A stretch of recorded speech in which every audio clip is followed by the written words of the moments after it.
مکتب میں جو آپ کا ٹیچر پڑھاتا ہے سیلری کتنی ہے ان کی؟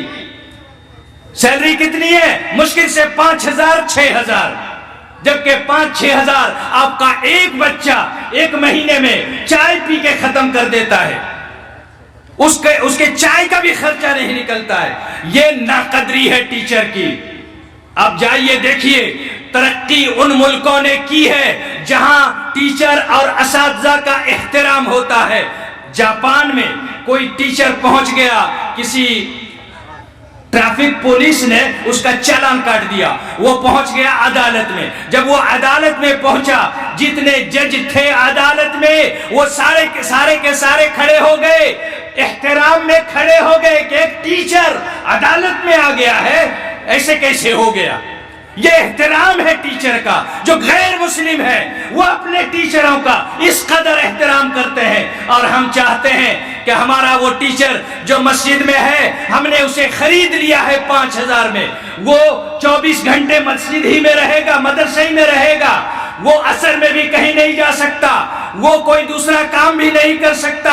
یہ ساری پابندیاں اسی 5,000 میں۔ یہ قدر نہیں، ناقدری ہے۔ اور جو اپنے ٹیچروں کی قدر نہیں کرتے، نہ تو ان کا کوئی ادھار ہو سکتا ہے، نہ ان کے بال بچے کبھی حیوان سے انسان بن سکتے ہیں، کبھی نہیں بن سکتے۔ ہمارے بچوں کے بھی حوصلے پست ہوتے ہیں، میں کیوں ٹیچر بنوں، میں کیوں پڑھوں، پڑھ لکھ کے اگر 5,000 کمانا ہے، دوسروں کے یہاں نوکری کر کے 24 گھنٹے کے لیے مجھے خریدا ہوا غلام ہی بننا ہے تو میں جاہل ہی اچھا ہوں۔ پڑھنا چھوڑ دیتا ہے آپ کا بچہ، جانور کا جانور رہ جاتا ہے۔ ٹیچروں کی قدر کیجئے۔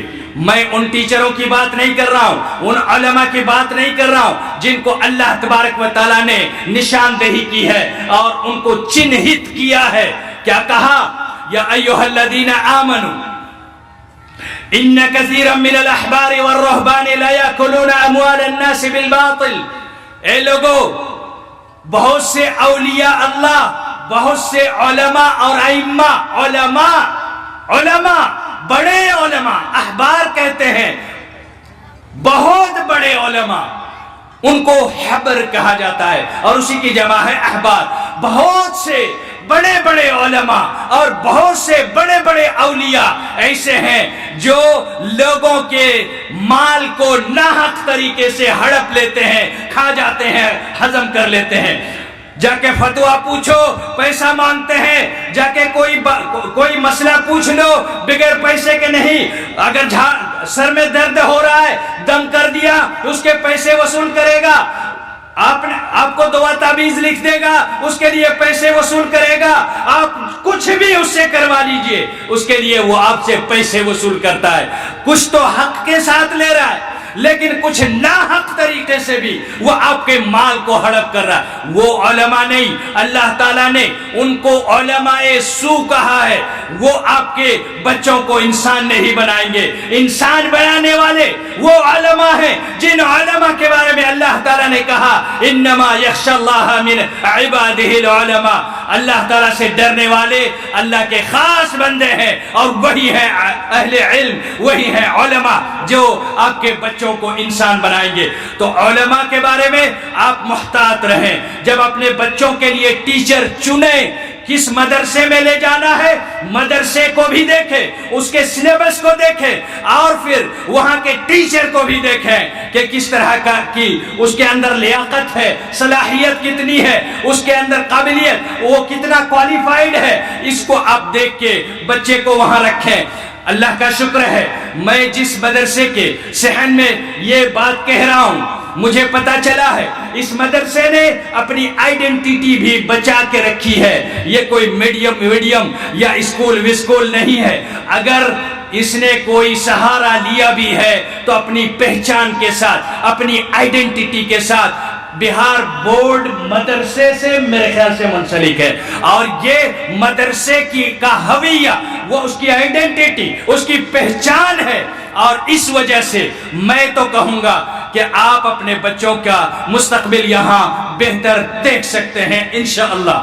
اس کے بعد تیسری جو چیز ہے یہاں کا سلیبس ہے، اس کے بارے میں میں نے اشارہ کیا کہ قرآن اور سنت اور دینی اور اسلامیات کی باتوں کے ساتھ ساتھ اس کے اندر وہ چیزیں بھی ہونی چاہیے جو دنیا کمانے کے لیے ہے، کیونکہ بھوکا رہ کے کوئی انسان داعی نہیں بن سکتا، بھوکا رہ کے کوئی انسان دعوت و تبلیغ یا درس و تدریس نہیں کر سکتا ہے، اسے خود ایک بزنس مین بننا پڑے گا، اسے کوئی اور کام کرنا پڑے گا۔ اگر اس کے پاس اپنا خود کفیل کوئی ایسا ذریعہ ہے تو پھر وہ دین کے کاموں میں فری ہینڈ ہو کر کام کر سکتا ہے، فری میں خطبہ بھی دے سکتا ہے، فری میں کسی مدرسے میں پڑھا بھی سکتا ہے، جب اس کے پاس ذرائع ہوں گے، اور یہ ذرائع ضروری ہیں، سلیبس میں یہ ہونا چاہیے۔ نمبر 3 جو میں نے کہا وہ خود طالب علم ہے محور میں، اور طالب علم کے بارے میں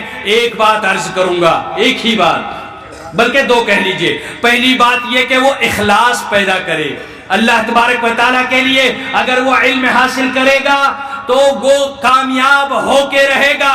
آج ہندوستان کے کونے کونے میں P H D, M B A, M Phil کیے ہوئے ڈگری دھاری بچے سڑکوں میں دھکے کھا رہے ہیں، ادھر ادھر بھٹک رہے ہیں، کہیں ٹھیلا کھول کے وہ پکوڑے تل رہے ہیں، کہیں چائے بیچ رہے ہیں، اور اس طرح سے ڈگریاں جلا رہے ہیں، ان کو نوکریاں نہیں مل رہی ہیں۔ لیکن آپ یقین مانیے آج کے دور میں بھی کوئی ایک ایسا بچہ آپ کو نہیں ملے گا جو مدرسہ سے صرف حفظ پڑھا ہو لیکن وہ کہیں بے یار و مددگار ہو، کہیں نہ کہیں امامت کی جگہ مل گئی ہے، کہیں کسی مکتب میں پڑھانے کے لیے رہ گیا ہے، کسی نہ کسی طرح سے وہ کام میں لگا ہوا ہے، بیکار تو کوئی بچہ نہیں ہے۔ لہذا اخلاص پیدا کرے گا، کھلانے پلانے کی ذمہ داری اللہ تبارک و تعالیٰ کی ہے۔ دوسری بات یہ ہے کہ عوام کی طرف سے ایک حملہ ہوتا ہے، ایک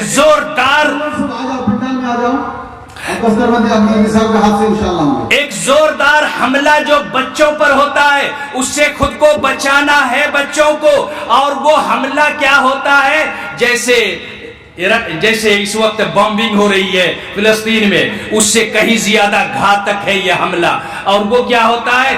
ابھی 2ری 3ری کلاس میں پڑھ رہا ہے بچہ اور انجمن میں تقریر کرنے لگا، انجمن میں تقریر جب اچھی کرنے لگا تو آس پاس میں لوگوں کے یہاں خطبے دینے کے لیے جانے لگا۔ خطبے میں جب پسند آیا آزو بازو کے گاؤں میں اسے بلانے لگے خطبہ دینے کے لیے۔ جب 2-4 خطبے دے لیا، لوگوں میں تھوڑا سا فیمس ہو گیا، اب شبینہ پروگرام میں بلانے لگے، جلسے جلوس میں بلانے لگے۔ اب تھوڑے دنوں بعد وہ اشتہاری عالم بن گیا اور فضیلت الشیخ لکھ کر اس 2ری 3ری کلاس کے بچے کو جلسے میں بلایا جانے لگا۔ یہ عوام کی طرف سے، امت کی طرف سے، مسلم قوم کی طرف سے اس بچے کے فیوچر پر بم مارا گیا ہے، میزائل مارا گیا ہے، اس کی زندگی تہس نہس کر دی گئی، اس نے پڑھائی چھوڑ دی اور وہ ایک مہان وقتہ بن کر وہ اپنے دھندے میں اتر گیا۔ ایسے ایک نہیں 10-20 بچوں کے ساتھ یہ ہو رہا ہے اور آئے دن ہوتا رہتا ہے۔ اور اس کا سب سے بڑا اگر کوئی مجرم ہے تو وہ پوری امت ہے، ہم جیسے لوگ جو ایسے بچوں کے فیوچر سے کھلواڑ کرتے ہیں اور کھیل کے اس کی زندگی کو برباد کرتے ہیں، اس کی پڑھائی چھوڑوا دیتے ہیں اور اسے دھندے میں اتار دیتے ہیں۔ ایسا عالم کبھی بھی امت کا لیڈر نہیں بن سکتا، کیونکہ وہ ان پڑھ رہ گیا، بس اس کی زبان چل رہی ہے، اس لیے اس کے بہت سارے فین فالوور ہو گئے اور بہت سارے لوگوں نے اس کو چاہا، پسند کیا، اور اسی لیے اسے اسٹیج بھی ملنے لگا۔ اس نے پڑھائی چھوڑ دی، اس کی زندگی برباد کس نے کی؟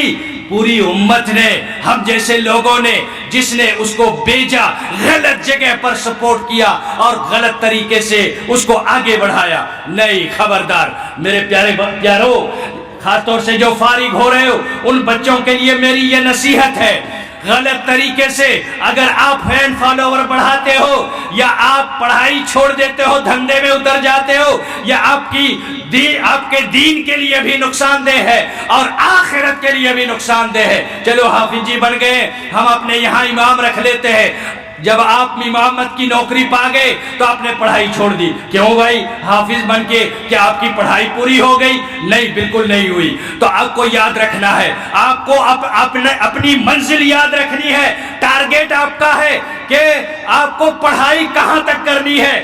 یہیں اگر چھوڑ دیا تو یہ پڑھائی کی تکمیل نہیں ہوئی. یہ ان کے لیے بھی نصیحت تھی. اور آخر میں چوتھے نمبر پر پیرنٹس کی ذمہ داری ہوتی ہے، ماں اور باپ کی ذمہ داری ہوتی ہے. بیٹا پڑھ رہا ہے تو کیا پڑھ رہا ہے اور کیسا پڑھنا چاہیے، کس طرف جا رہا ہے، اس کی سمت غلط تو نہیں ہو رہی ہے، یہ دیکھ بھال کرنا.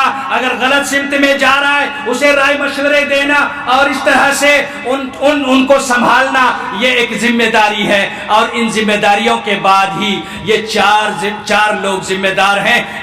یہ سارے لوگ اگر اپنی اپنی ذمہ داریاں نبھائے تو ایک بہترین معاشرہ قائم ہوگا اور ہم اپنے مدرسوں سے قائد اور لیڈر اور رہنما نکال سکیں گے اور وہ پوری امت کی قیادت کریں گے.